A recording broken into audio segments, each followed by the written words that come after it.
evidence we are about to present to you has the potential to rewrite thousands of years of human history. It will present evidence that suggests ancient serpent or lizard-like aliens came to Earth thousands of years ago and played a role in creating religion, humanity, and are still among us today. The evidence is based on extensive research of ancient myths, texts, archaeological finds, science, and other sources. We will explore the various cultures around the world that have legends and stories of serpent-like aliens who created humans and the religious systems used to control them. We will also look at symbols and artifacts from ancient civilizations that point to an alien origin. We will also present evidence that these ancient aliens are still among us today. We will look at the various stories of alien abduction, UFO sightings, and mysterious disappearances that have been reported around the world. We will also present evidence that these aliens have been manipulating world events and are using religion and other means to secretly control humanity. This is an exciting journey into the unknown, with evidence that challenges accepted beliefs and forces us to consider the possibility that an alien race may have been manipulating us for thousands of years. Prepare to have your beliefs challenged and your minds opened. The concept that alien serpent-like creatures came to Earth thousands of years ago and created religion, humanity, and still control us even now is a controversial one. Many people believe that this is a myth, while others argue that it is true. We will prove the point in several ways. Ancient artwork from around the world depicts snake-like creatures and strange beings with wings, which is believed to be a representation of the alien serpent-like creatures. Various mythologies from cultures around the world describe figures resembling snake-like life forms of alien origin. Several ancient texts describe events that could be interpreted as alien contact, such as the Epic of Gilgamesh. Ancient civilizations, such as the Sumerians, Egyptians, and Mayans, had advanced knowledge of astronomy and mathematics that could not be explained by their primitive technology. Ancient cultures around the world have stories that describe a great flood, which could be interpreted as aliens coming to Earth and resetting the planet. Ancient monuments such as the Egyptian pyramids and Stonehenge have unexplained origins and purposes. Many ancient cultures had belief systems that revolve around gods or supernatural beings from the sky, which could be interpreted as aliens. Religious texts from around the world describe events that could be interpreted as alien contact, such as the Bible's story of Noah's Ark. There are numerous accounts of people who have claimed to have been abducted by aliens or encountered strange beings. Numerous UFO sightings have been reported throughout history, and many of them remain unexplained. Many modern technologies have origins that can be traced back to ancient civilizations, such as the flying machine described in the Rig Veda. There are numerous accounts of ancient artifacts with mysterious origins, such as the Antikythera mechanism, a complex device that was discovered in a shipwreck off the coast of Greece. There have been numerous reports of mysterious lights in the sky and strange structures on the ground, which could be interpreted as evidence of alien activity. Crop circles have been found all over the world, and many of them have intricate designs that could not have been created by humans. There are numerous unexplained phenomena that could be attributed to alien activity, such as the Bermuda Triangle and the Nazca lines. There is a great deal of evidence to suggest that alien serpent-like creatures did come to Earth thousands of years ago and created religion, humanity, and continue to control us even now. Over 5,000 years before Christ, an amazing thing happened that would change the course of human history. Hidden from us by misunderstanding, mistranslation, and clouded in mythology, the birth of religion on this planet was no mere accident.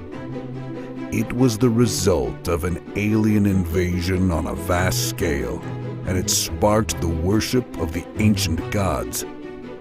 Those gods are the oldest recorded figures of worship anywhere in history. They are the root of all the major world religions. They gave rise to the great powers of Egypt, Mesopotamia, and more. They spread outwards around the world and were the genesis of a special holy bloodline that remains with us today.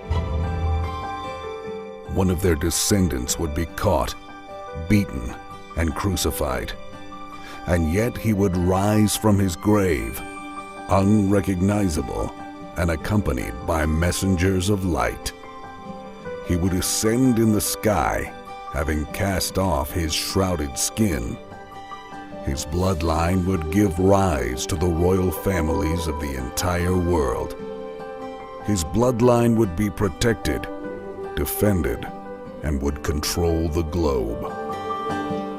He was a descendant of the great Serpent elite, who came to Earth as beings of light to teach mankind. He was a descendant of the great giant killer David, a memory of a great battle that was fought between the Serpent elite and the sons of Alien and Man.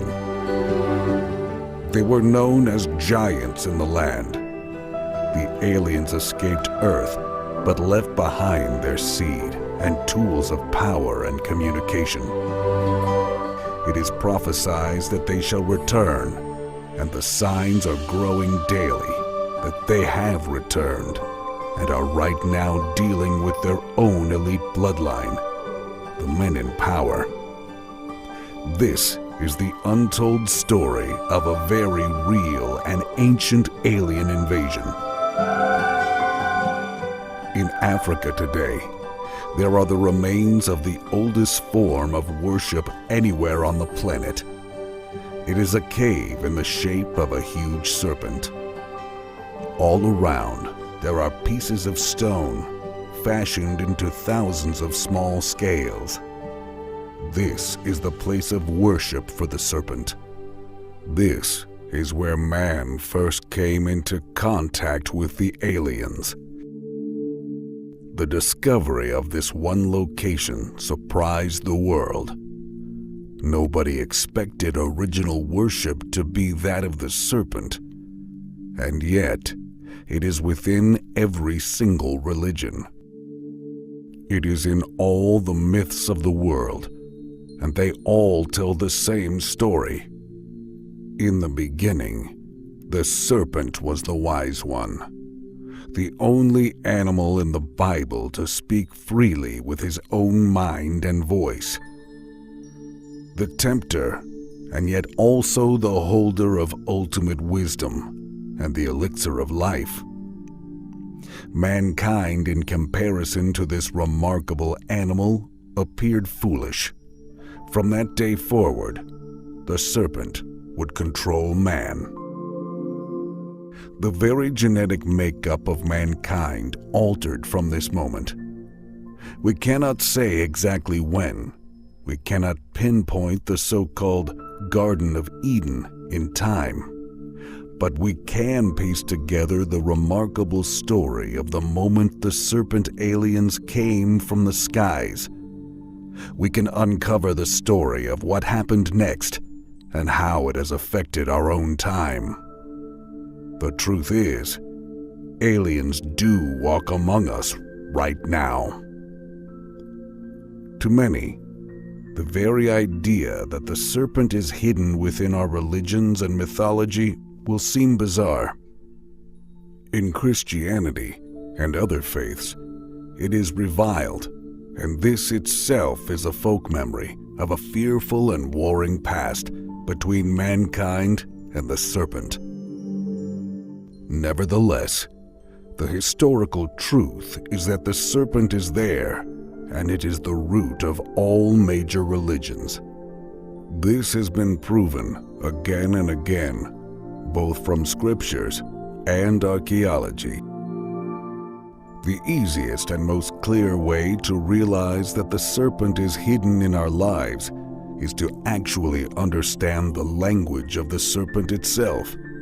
We need to get to the roots. The snake is known in the language of Canaan as Ab, Ob, Oph, Op, Ep, and Ev. Amazingly, in the Mayan language, Can means serpent, as in Kukulkan, the bird serpent, and just as the ancient Sumerian Akan and the Scottish Can for serpent, which is where we get the word canny, like wise snake. Vulcan, the Roman god of fire, comes from the Babylonian Can for serpent and Vol for fire, showing an etymological link across thousands of miles. The aspect of fire being included in the word is a clue to the origins of the serpent and its worship. For the ancients came with fire. There are no real snakes on earth that are also fire, and so it must mean something quite different. Perhaps similar to that fire or light seen in modern-day UFO sightings. At the very center of the Christian world, the Vatican comes from the words vatis for prophet and can for serpent, making the Vatican a place of serpent prophecy. The very book of Christians across the world, the Bible, is full of the serpent, and its inclusion is very interesting, for it reveals how the serpent was seen. The oracle of King Saul was called one that hath Ob, or the priestess of Ob, a word that means serpent. The serpent worshippers of Moses' time and region were known as Hivites, derived from Hivia, or serpent, the root of Eve. Hivites became Ophites, the early Christian Gnostic serpent worshippers who claimed affinity with the Christians in the 2nd century AD.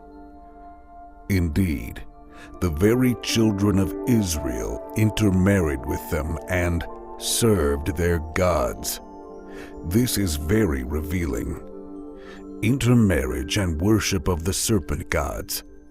Today, we can easily replace the word gods with aliens. They were also known as Baalim, from the god Baal. Baal was an abbreviation of Ab-El, the serpent god, or shining serpent. The shining aspect of the serpent reveals a subtle clue.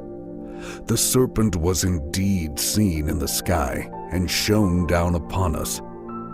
This is why in Egypt, for instance, we will see the sun, or Aten, wrapped with the snake, and why the serpent was worldwide seen as a symbol of the sun. It was these shining ones, or serpents, which were the lights in the sky that descended to earth. They were the lights that our ancestors saw in the sky. The sun, moon, and stars, But these lights came down to Earth and settled amongst us. The lights were the ships, the craft of the strange serpent-like humanoids that stepped off and walked among mankind.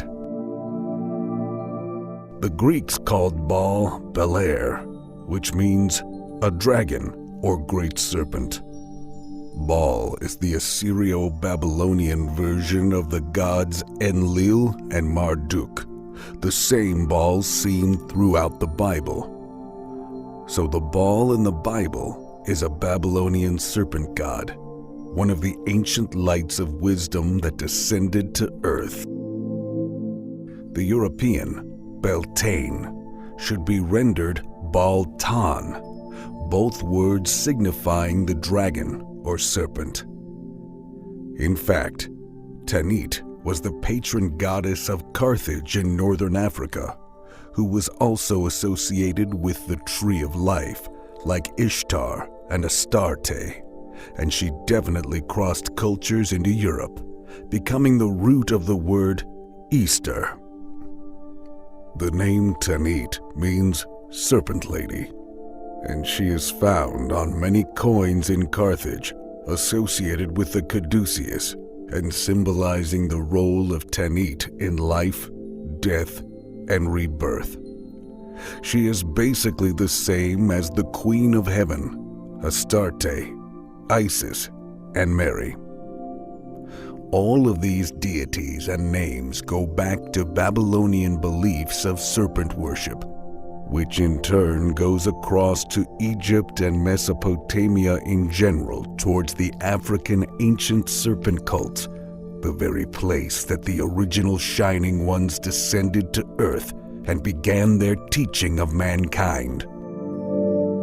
Christianity, then, is related to the most ancient serpent worship known, and if it were not for the destructive covering up of huge amounts of historical data by the Christians, then this would have been all the more obvious. It is theorized that the Christians were ashamed of this link and did all they could to destroy it, not least because it would reveal their own deity to be of serpent origin itself. Years later, as we shall see, the serpent bloodline would emerge again in the line of the Merovingians, and again the Christians would fight a battle to subdue them. A general term used for early Christian Gnostics was Ophites, which means serpent worshippers. It was this group that wrote the New Testament. Epiphanius said, "The Ophites sprung out of the Nicolaitans and Gnostics, and were so called from the serpent which they worshipped. They taught that the ruler of this world was of a draconic form, and the Ophites attribute all wisdom to the serpent of paradise, and say that he was the author of the knowledge of men." An amazing declaration, which speaks volumes. The guardians of the very history and religion that would become Christianity was based on and fostered by those who worshipped the ancient wise serpent that came and taught mankind. The ruler of this world was of draconic form. It was the dragon, the winged serpent, the shining serpent that could fly. It was ultimately wise and should be worshipped as a god. As if in memory of the power of the serpent bloodline, the blood itself was symbolically ingested. A ritual cup was used, known as the Cup of the Agatho demon, meaning simply, good serpent. This serpent-consecrated cup of wine was handed around after supper, just like at the Last Supper of Christ, and was received with much shouting and joyousness. The hymn sung via the serpent to the Supreme Father was just the same as the one sung in the memory of the python at Delphi on the seventh day of the week.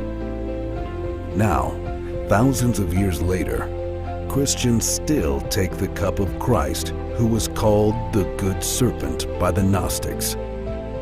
This modern ritual is none other than the original, but renamed Cup of the Sacred Serpent, which gives the body and blood of our oldest god, the body and blood of the ancient serpent race. A 3rd century Persian teacher known as Manes, who said that Christianity had got things wrong and he was here to put it right, attempted to revive these old ways. Regardless of the Christian attempts to kill off Manichaeism, it survived until the 13th century. He is said to have revived Ophiolatreia, or serpent worship, where he taught that Christ was an incarnation of the Great Serpent, who glided over the cradle of the Virgin Mary when she was asleep at the age of 1.5 years. But the worship of the serpent was much more ancient than even Manes stated. In Britain, the serpent god was Hu, the dragon ruler of the world, a statement remarkably similar to that of the Ophites. The druid was known as a natter, now known as an adder, and as the adder was the symbol of the god Hu. The druids were, quote, Ophites of the original stock. They worshipped also Balai, or Baal. So in this respect, the druids were probably the last truly serpent-worshipping priests in Europe, a remnant of ancient days, long forgotten, but remembered in words and deeds. According to Herodotus, a sacred serpent was fed honey cakes once a month at the Acropolis in Athens. These honey cakes were marked with the omphalos. The superstition of the omphalos was widespread, like the serpent, believed from India to Greece. It is a sphere or orb with spiral lines thought to represent serpents coiled.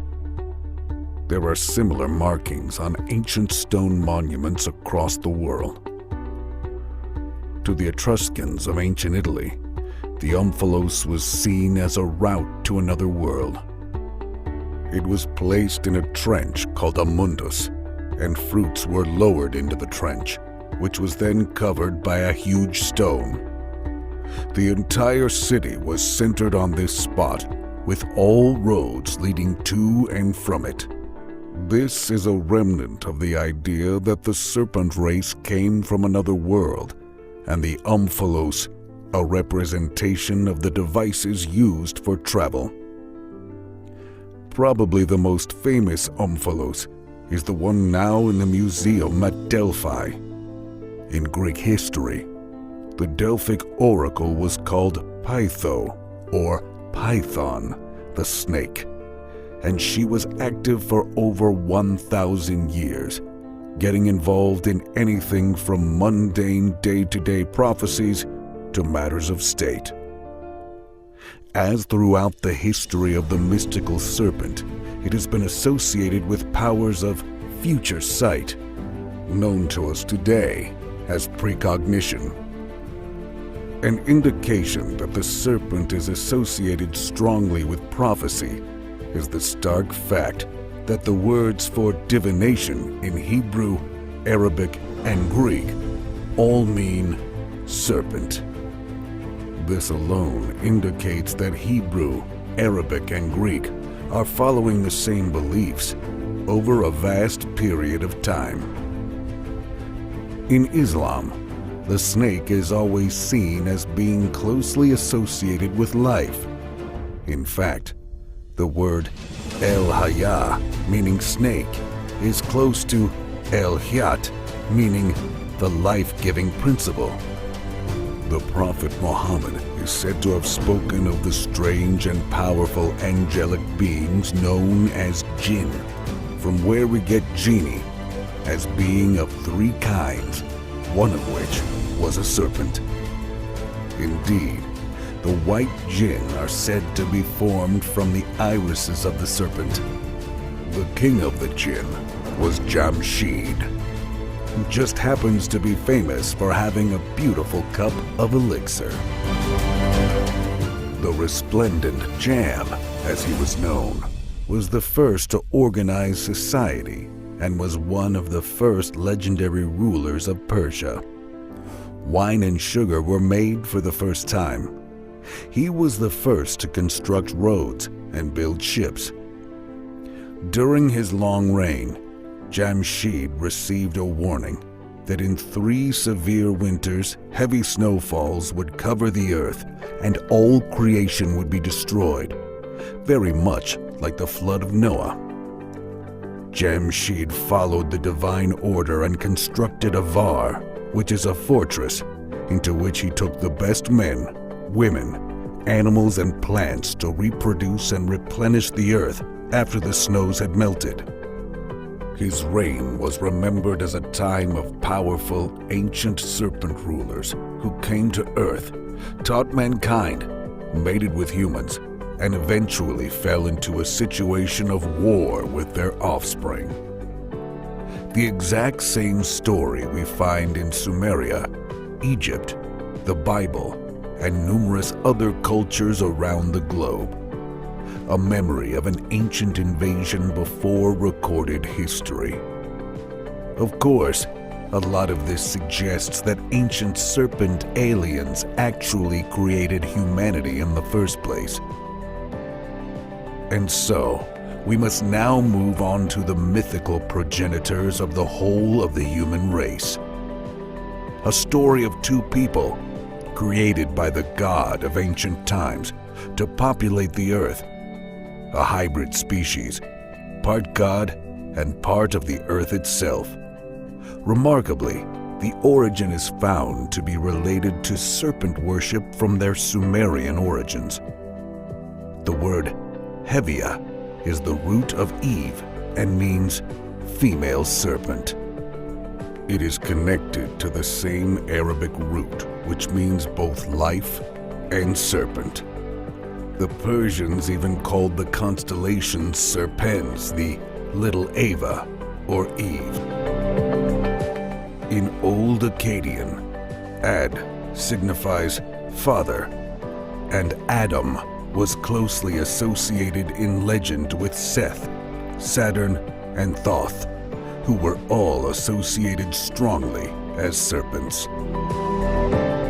Abel, the son of Adam and Eve, means serpent shining, and Cain was thought to be of serpent descent, simply because he was. The other and important point to note is that Adam and Eve were initially immortal, and Eve gained her wisdom via the serpent on the tree of knowledge and life. According to rabbinical tradition, Cain was not the son of Adam at all, but rather the son of Asmodeus, the serpent spirit. In conclusion, Adam and Eve, and even their sons, are serpents. The very so-called origin of humanity is in fact based upon those Sumerian shining ones that came from the sky in the form of serpents. The origin of humanity is from the line of serpents.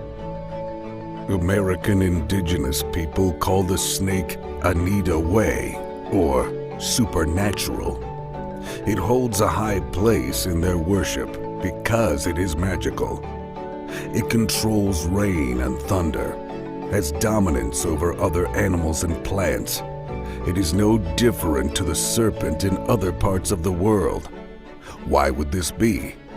In a world where historians tell us these cultures never met, that they could not be related in any way. And yet, the belief systems are the same. There is in fact a clue, a big clue, in the tales, and it reveals the origin of those serpent beliefs. The rattlesnake was, according to legend, once a man, alluding to the ancient, incoming serpent race of antiquity. This man was transformed into a rattlesnake in order to bring salvation to the human race and save him. Yet again, it is the savior of mankind. Even the Cherokee Indians are afraid of killing the rattlesnake and will ask for pardon from the snake's ghost should they do so. There is even a tradition that if the snake is hung on a tree for 3 days, it will bring rain, remarkably similar to the Christian tale, and even a link with Yahweh, the rain god. These are the same because these are the same serpent deities influencing society across the globe. In mankind's effort to mimic their ancient deities, they began a peculiar tradition: circumcision. There are wall carvings in Egypt showing circumcision being practiced. The Egyptians held the belief that when the snake shed its skin, it had undergone rebirth and was symbolic of attaining new life, of being born again. It was a mirror of their greatest god. The Egyptian priest, in a mock ritual of the serpent shedding his skin, therefore removed the foreskin of the male, and so the male was born again, like the snake. This practice then spread to the Semitic peoples, Arabs, and Jews in later times, most probably via the emerging worshippers of the serpent elite. The fact is, this practice goes back to ancient Sumeria, the home of the original serpent shining ones who came down from the sky, the home of the ancient watchers, the original home of the angels of the Bible, who were shining messengers of the gods, and whose visage was that of the serpent. There is no denying that all the records we have of these shining ones record them as having descended from the heavens, to be incredibly wise and powerful, to have set up a special guardian race called the Watchers, who then went on to mate with humanity and create a hybrid race. That hybrid race is known across the world in folklore as the Giants. History tells us quite simply that this was a crime, and the original aliens, the Shining Ones, did battle with the Giants and brought about a great cataclysm. Researchers say this is not science fiction. This is recorded history, ignored by historians because it does not conform to their own belief systems. Ancient serpent aliens came to Earth and genetically engineered humans. This is what all the myths and religions of history tell us. The concept of ancient serpent alien invaders genetically engineering humanity is a popular one in modern culture. It fits with the ancient astronaut theory, which suggests that advanced extraterrestrial species visited Earth in the distant past and manipulated human evolution.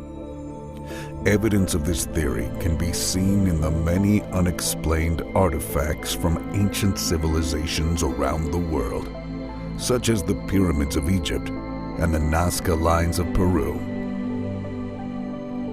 The concept of serpent aliens is found in many different mythologies around the world. In many cultures, these serpent beings are associated with knowledge and wisdom, which could suggest that they were responsible for imparting knowledge to humanity. This could include the knowledge necessary to create complex civilizations, such as those seen in the ancient world. There is evidence to suggest that humanity has been genetically engineered in the distant past. DNA analysis of modern humans has revealed that our species has a common ancestor, which suggests that our genetic code has been altered at some point in our history. Additionally, some scientists have suggested that humans have interbred with other species which could offer further evidence of alien intervention. There are literally hundreds of tales across the world relating to the descent from serpent aliens. There is little wonder when these serpent tribes were spreading their belief around the world before Egypt had even been thought of. Now that we have seen the traces of the alien invasion of the shining serpents in the mythology and history of the world, it's time to see if there are any ancient traces of them in artifacts and symbolism. The fact is, once our eyes are open to the existence of a massive worldwide serpent worship history, we cannot fail to see them. Almost everything about the mythology of the alien serpent race reveals that they were the gods who gave life, and no symbol reveals this more than the Ankh of ancient Egypt. The Ankh is a simple T-cross surmounted by an oval, called the Ru, which means, quite simply, gateway to another world.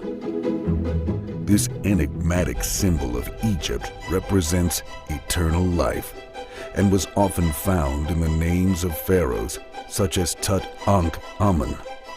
The symbol is often depicted being held by a god to a pharaoh, giving him life, or held by a pharaoh to his people, giving them life. This basically set aside the immortals from the mortals, for anyone wearing or carrying the Ankh was one of the genetically different race.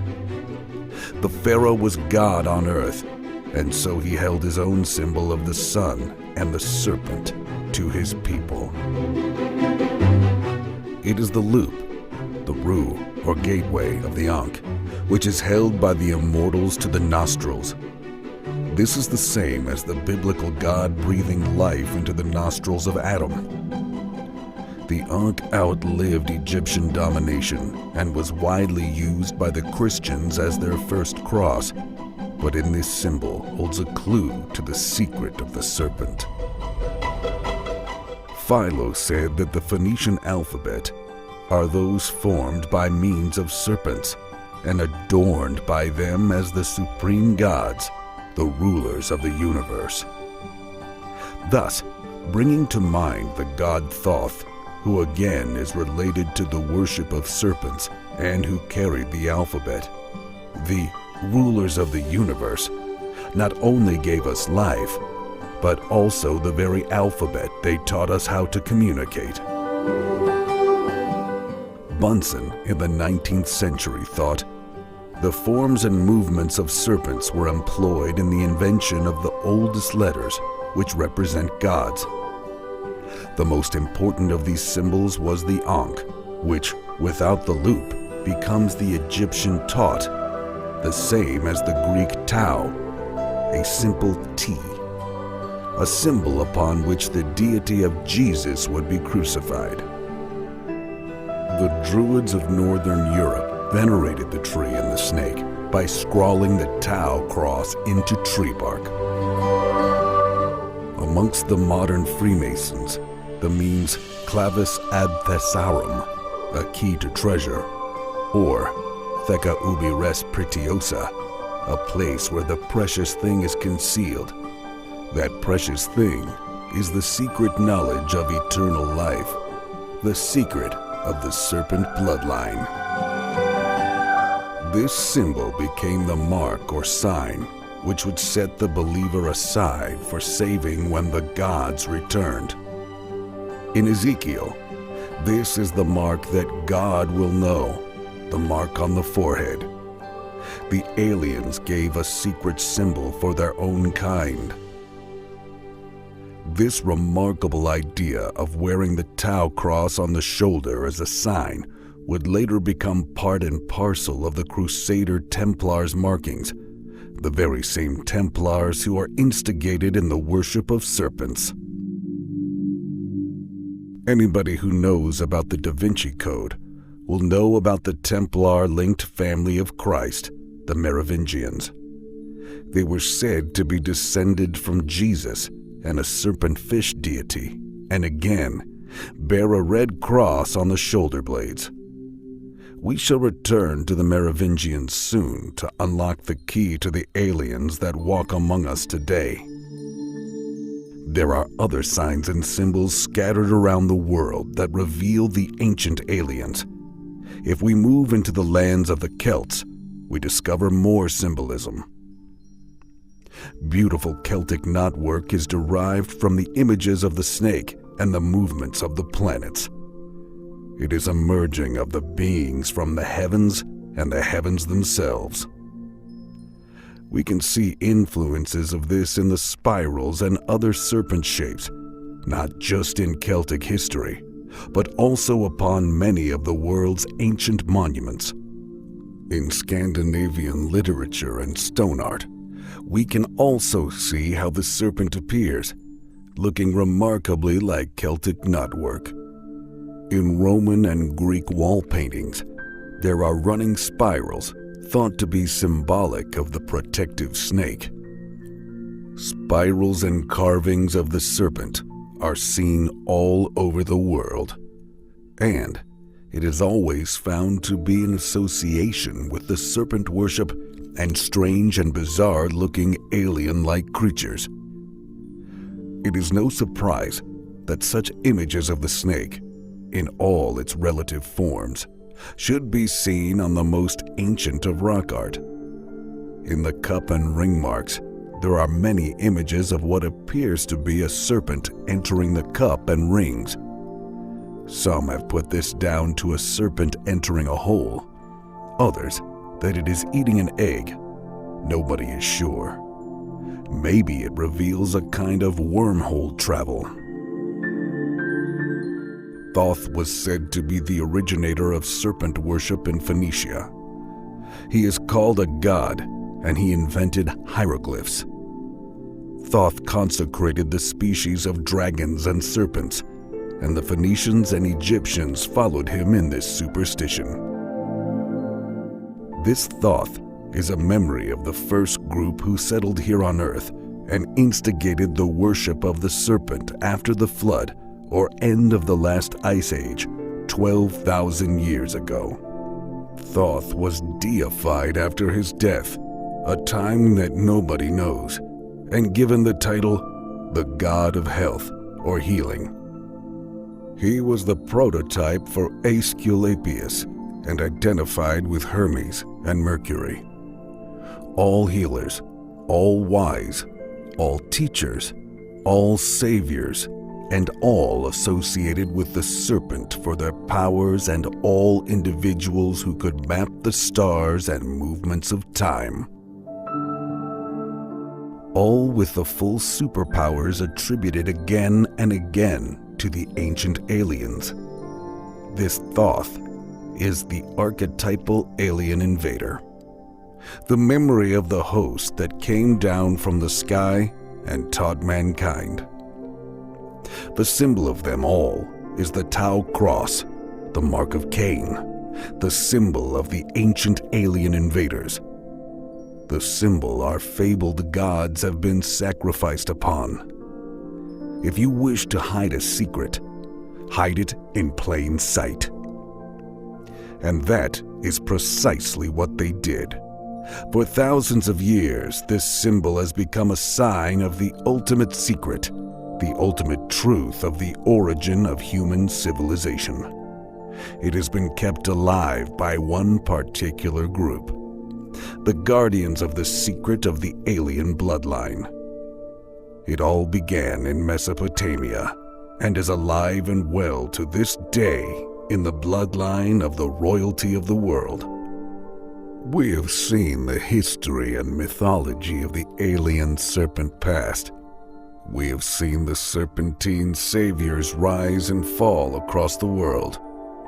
Today, there is one particular savior myth that has crept into popular folklore through various best-selling books, documentaries, and films: the Merovingian dynasty. The Merovingian dynasty has been romantically depicted by both the regional writers in France and international best-selling authors such as Dan Brown. There are tales of mystery and magic, of wisdom and light, and last but not least of all, descent from what we now call God via his son, Jesus, and his supposed wife, Mary Magdalene. Researchers insist that the Merovingians were descended from an ultra-ancient race of fallen angels that spawned the globe, taking wisdom and knowledge with them from Atlantis. It all started with the leader of the Salian Franks, known as Merovech, in the 5th century AD.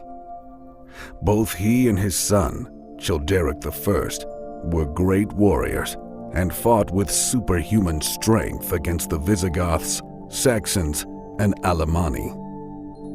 Following Childeric came his son Clovis I, who went on to unite most of Gaul and the Loire Valley and defeated the Roman ruler Syagrius.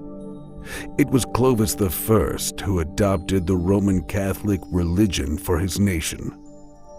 Eventually, by the early 7th century, we end up with the infamous Dagobert II, also known as Dragobert, coming from the words dragon and Bert, which in turn comes from Bera or Para, which means Pharaoh. So Dagobert simply means king or Pharaoh of the dragons. He is the culmination of the Serpent holy and royal bloodline. Dagobert is said to have visited the serpent-worshipping brethren in Ireland. But who is Dagobert, and where did he come from? What makes him so important that his skull should be turned into a grail?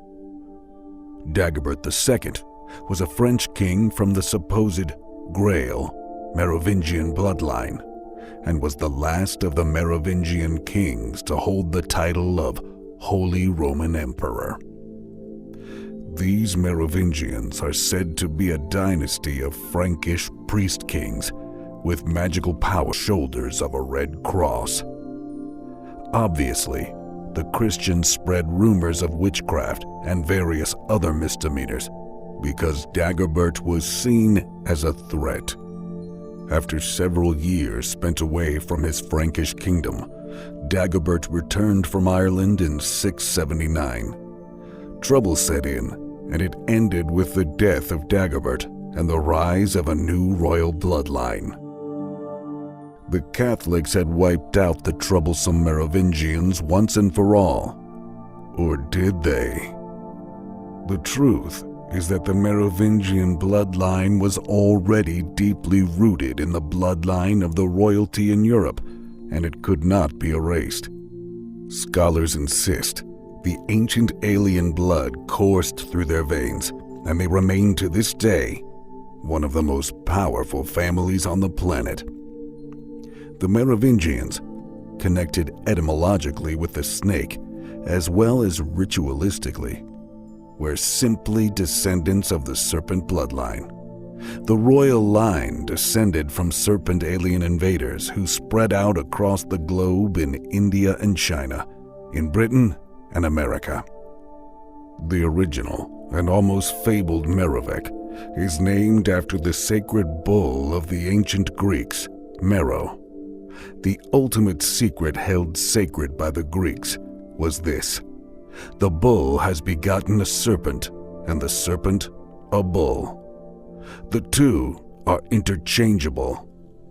The bull is symbolized by the Tau cross, and so too is the serpent.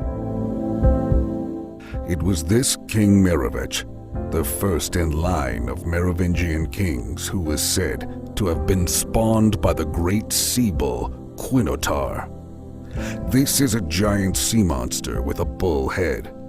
The Mer part of Merovi becomes obvious in that Mer means sea. He is the king bull of the sea, the sun in Taurus, which gives us a special place in time, the time of the original ancient alien invasion. This Bull King goes back a very long way in history, right back to the days of Mesopotamia and kings such as Sargon and Menes. But this goes back yet further, to an association between these kings and their legendary genesis from ancient sea-born gods such as Oannes and Dagon, who were serpent gods or aliens. These myths are those of invading serpent aliens and migrating snake cults coming into the land, bringing with them all the skills associated with the coming of these ancient gods, such as metallurgy, architecture, and medicine. These are the same as the biblical Leviathan, the great serpent of ages past who encircled the world as Ouroboros, the symbol of immortality and eternity, of control over the globe. This is the same symbol which attracts the phrase, "My end is my beginning," like the words placed into the mouth of Christ. I am the beginning and the end, the Alpha and Omega. In fact, the Christians of later times went on to use the image of the Ouroboros as a symbol for the Alpha and Omega elements of their Christian faith. The Levites, of course, derived their name from this Leviathan, the name meaning sons of the Leviathan. They were the sons of the serpent rulers of ancient times. According to Babylonian legend, in the beginning, there was neither land, gods, nor men. There were only aliens known as Tiamat and Apsu. Tiamat was the female and the spirit of salt water and primal chaos, and Apsu the male, the spirit of fresh water and void.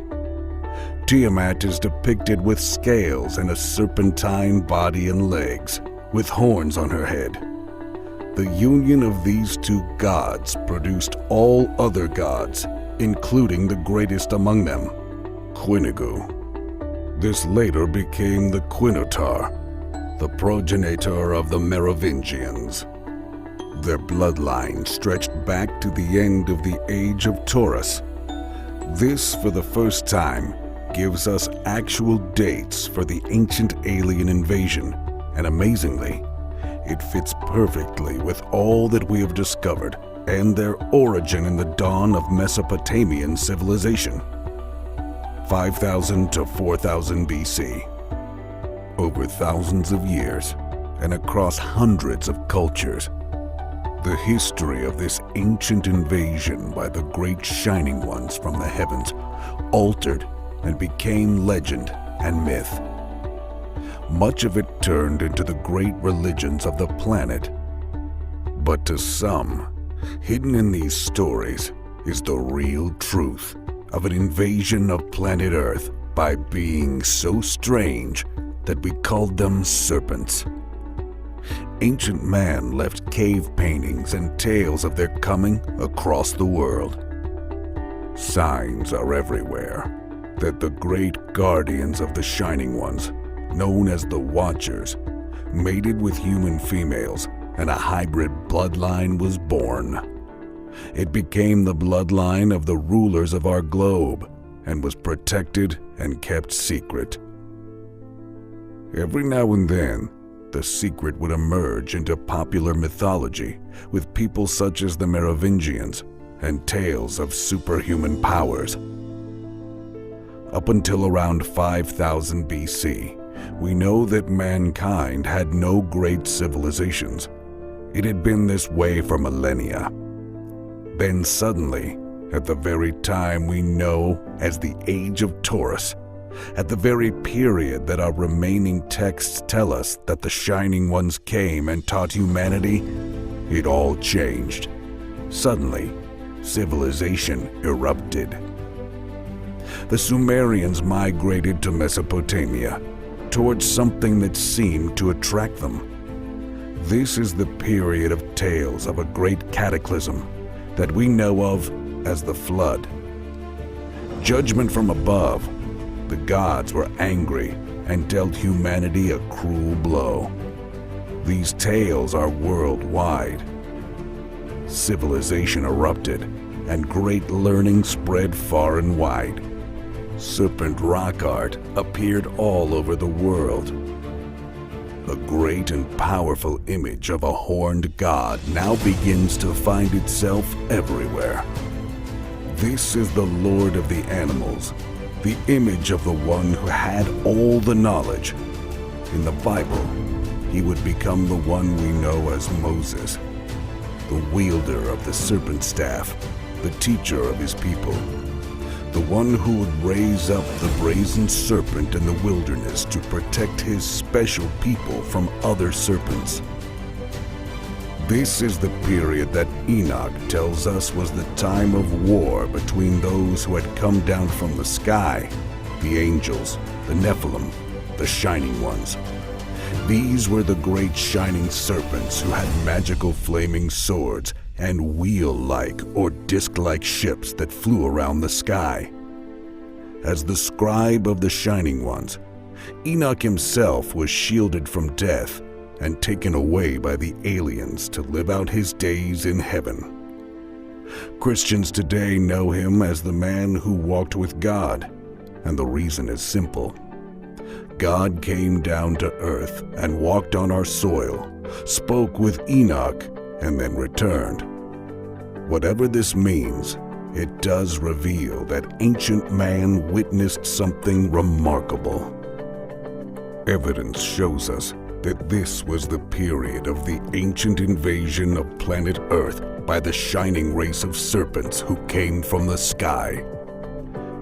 Our ancestors worshipped them for their amazing power, and yet, in our modern scientific age, we can now see things more clearly.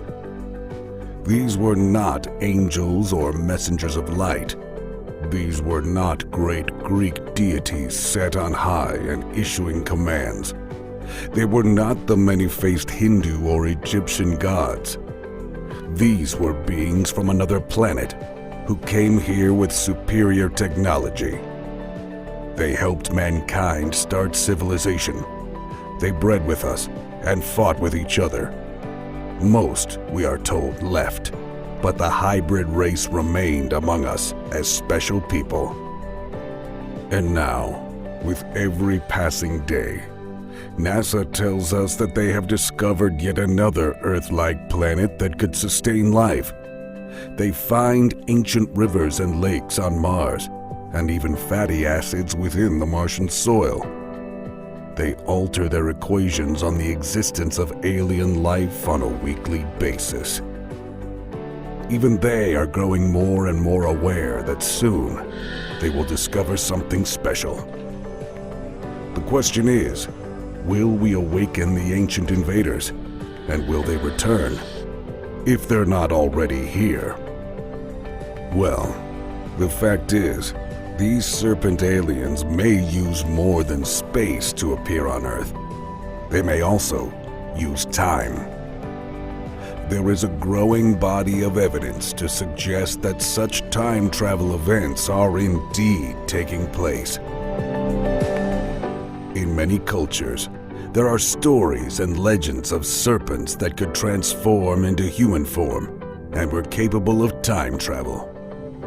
In Greek mythology, for example, there is the story of the Titan Kronos, who was able to travel back in time to prevent his own death. The Christian Bible also mentions a serpent-like creature that appears in the Garden of Eden.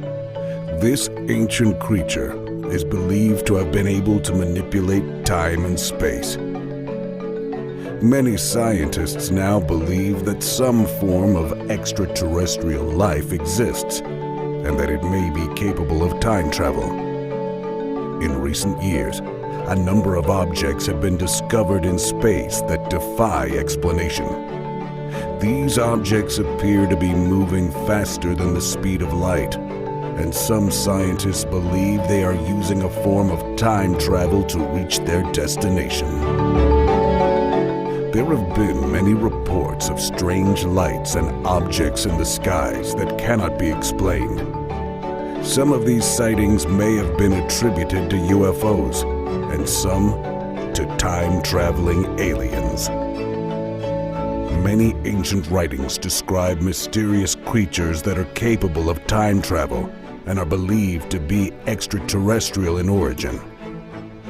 In conclusion, there is a growing body of evidence to suggest that ancient serpent aliens still visit Earth and also use time travel.